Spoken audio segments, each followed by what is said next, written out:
Queridos irmãos, muito bom dia. Hoje é dia 11 de julho do ano da graça de 2023 e depois de uma semana de ausência, de falta de contacto diário, como temos mantido ao longo dos últimos meses, muitos meses, talvez anos já perdi a conta de quando começámos esta jornada, mas depois deste período é bom estar de volta e é bom podermos voltar a ter estes momentos de reflexão em comum partilhada e esta reflexão, obviamente, na palavra, ela que nos é absolutamente essencial para a nossa vida, para a nossa caminhada, para a nossa saúde e sobrevivência espiritual.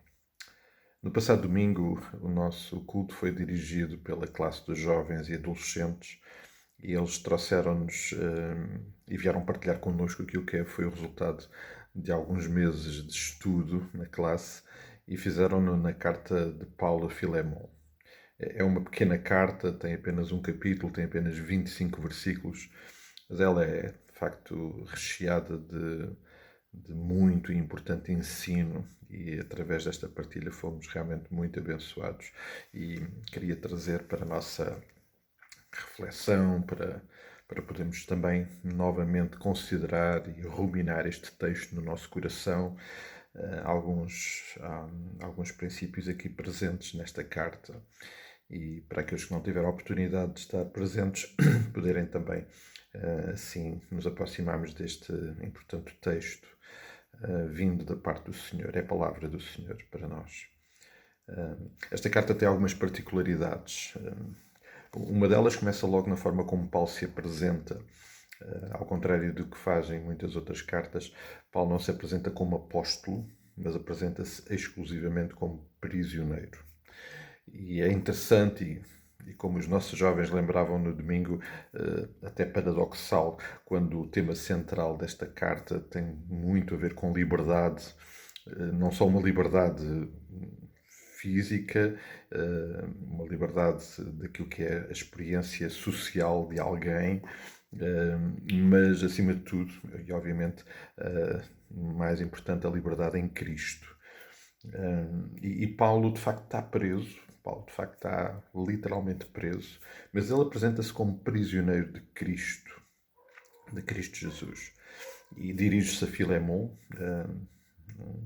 um irmão em Cristo que estava a lidar com um problema, ou melhor, Paulo está realmente a apresentar uma situação para a qual queria pedir a sua atenção, a sua reação, a sua resposta e queria muito que isso acontecesse como resultado da graça, da paz, do amor de Cristo também na vida de Filemón, como resultado daquilo que Deus tinha feito na vida de Onésimo, com quem Paulo se tinha cruzado e é a razão desta carta. Mas é interessante, amados, como Paulo se apresenta e fica a pensar na forma como Paulo, estando escrevendo para Filemón, mas ele é muito claro que esta não era uma situação particular. Aliás, nós não somos ilhas. Muitas vezes temos essa noção de que aquilo que nós vivemos tem só a ver connosco, mas não. Esta era uma situação que, apesar de ser de um aspecto particular da vida de Filemón, Paulo estende o assunto e a carta a todos. Dirige também à irmã Áfia e Arquipo, mas também à igreja, a toda a igreja que nesta circunstância se reunia em casa de Filemón. É interessante como Paulo abre também este assunto a todos aqueles, porque era um assunto importante para todos eles, como é para nós hoje também, obviamente. Mas Paulo apresenta-se aqui como prisioneiro e Paulo de facto está indo tocar e falar sobre um assunto de liberdade, de um relacionamento de Cristo com Cristo, de alguém que estava preso na sua condição de afastado, de destituído da proximidade e do relacionamento com Deus.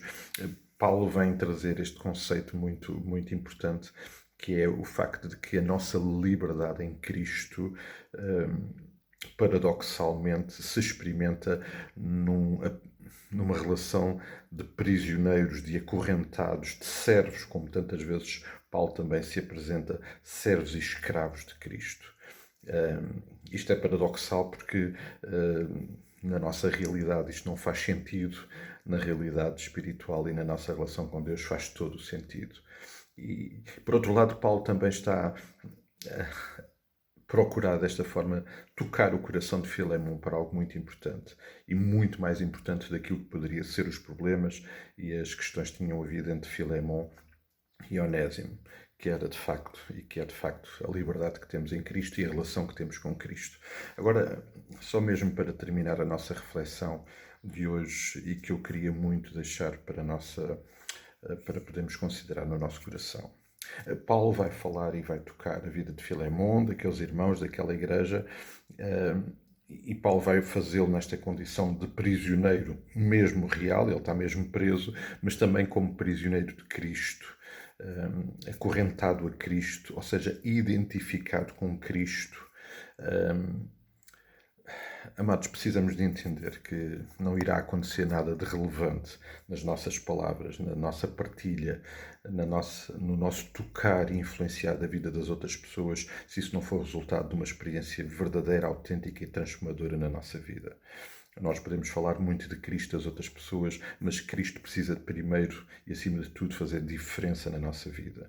E Paulo aqui está a trazer a sua experiência muito intensa com Cristo, muito verdadeira com Cristo, para a partir dela tocar a vida daqueles irmãos e particularmente a vida de Filemon.